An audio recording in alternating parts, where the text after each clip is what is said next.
power.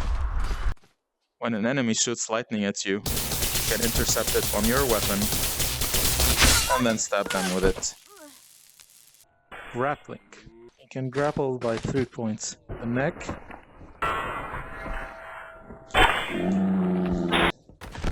and either of the shoulders. That was close. You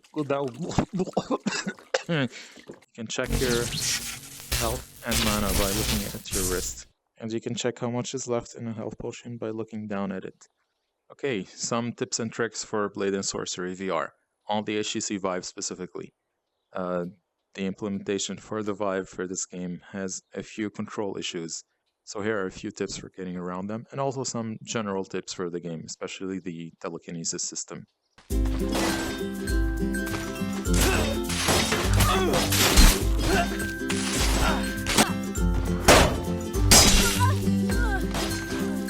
First of all, I highly recommend that you switch to the Steam beta for this game. The beta addresses some of the issues with the game's combat. On the main branch, the enemies will block you really fast and they will keep up with your movements in a very superhuman way. And also, if you swing down with a two-handed weapon, it doesn't even break their block or stagger them. But in the beta, the physics are very improved. The enemies do stagger if you bring down the weight of a two-handed weapon on them, and also their blocking is no longer so fast and reactive and superhuman. So I highly recommend that you switch to the Steam beta. Keep in mind it is a beta and it does have some technical issues. It is a little less stable than the main branch, so do keep that in mind.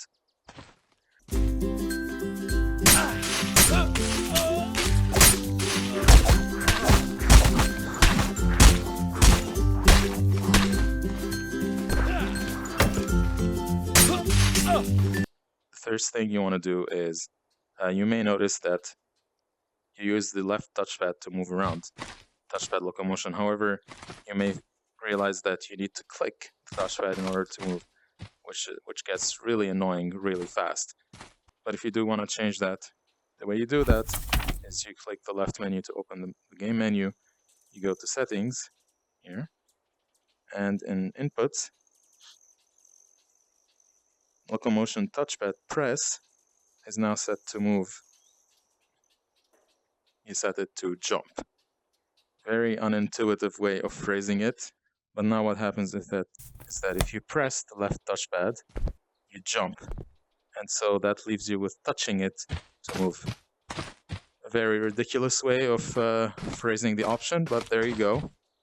And yeah, when you have it set like this, if you're moving around, it also makes it easy for you to jump by just clicking while you're moving.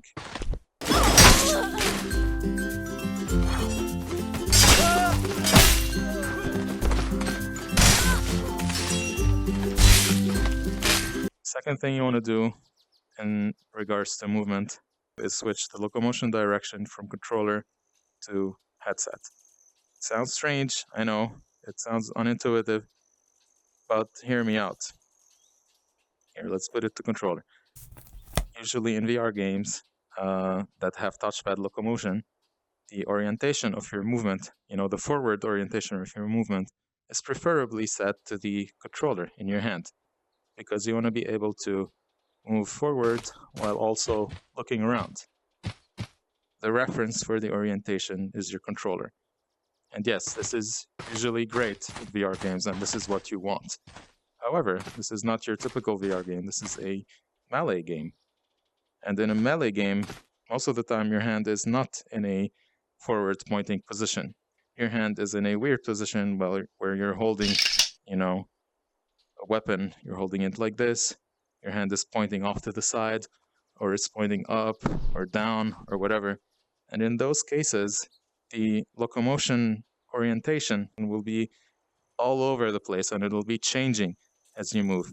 So if I'm moving forward and I swing, you'll see my character moving around erratically. For this reason, in a melee game, I think it is more desirable to have your locomotion direction set to your headset in a melee game. This way, You can have your arm in any kind of direction, and you just use your head as your reference. And it doesn't matter how you move your arms, because the orientation is locked to your headset. So that's what I do. I set it to headset. It takes some getting used to, but I think in the long run, it's really worth it. When you think about it, games like Dark Souls, when you lock onto an enemy, it puts you in this mode, in fact. It puts you in a mode where you're basically strafing in a circle around your enemy and moving in and out. And that's what this orientation allows you to do.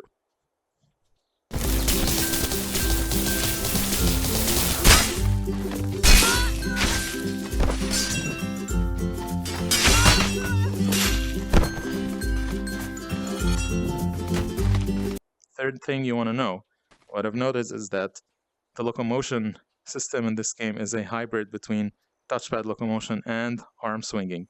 Let me show you. If I'm moving normally forward, I move at this speed, but if I arm swing at the same time, suddenly I'm sprinting. It's very strange. I've never seen a game where you both use the touchpad to move and you also can arm swing. Keep in mind it only works when you're moving forward and looking forward in the direction you're moving. This is without, and this is with sprint. Definitely makes a difference. What the heck is going on here? Are you okay?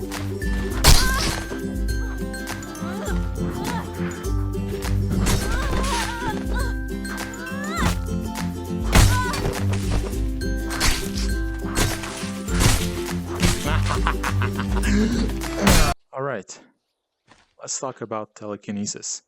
You point at the object you want, and you click the grip button. And that toggles telekinesis, you don't need to hold down the grip.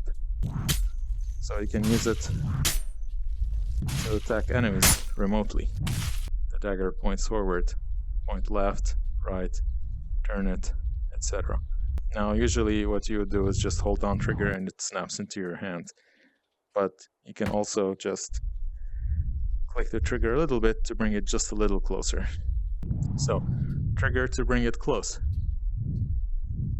But is there a way to bring it farther? Yes, with the menu button. Click the menu button and it goes far. Trigger comes in, menu goes away. So what you can do, in fact, is you can basically stab people with the menu button. And then trigger to bring it in. But the coolest trick I want to show you when it comes to telekinesis is the spinning.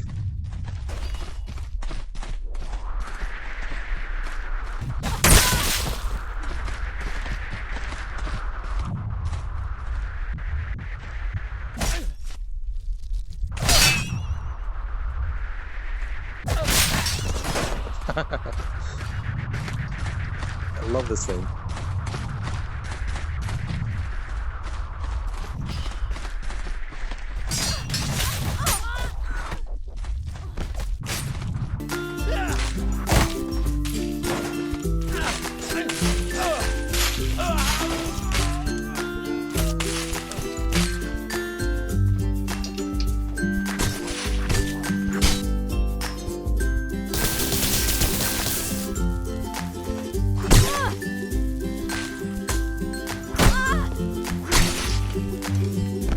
So, the way you spin it is you click the trigger and the menu button together.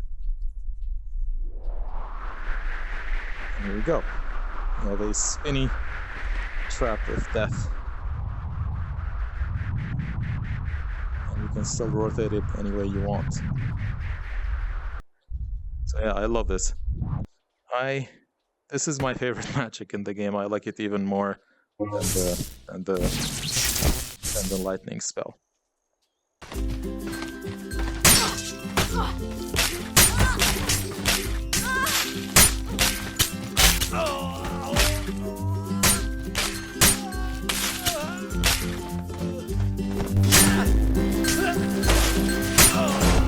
One of the coolest systems in this game is the way you can adjust the position of your hands along objects that you're holding. I'll use this spear as an example.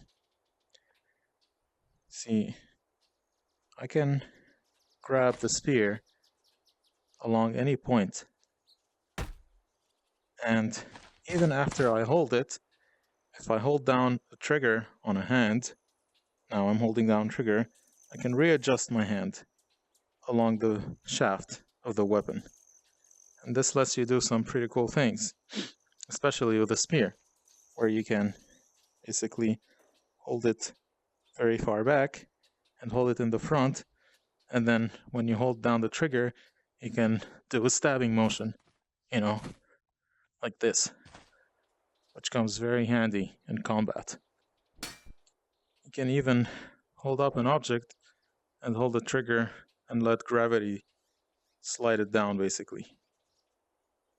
Well guys, I hope you enjoyed this tips and tricks video for Blade Sorcery.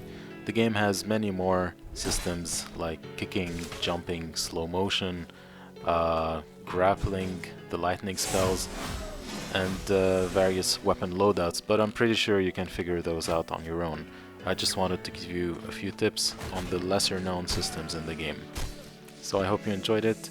If you did, please consider liking and subscribing.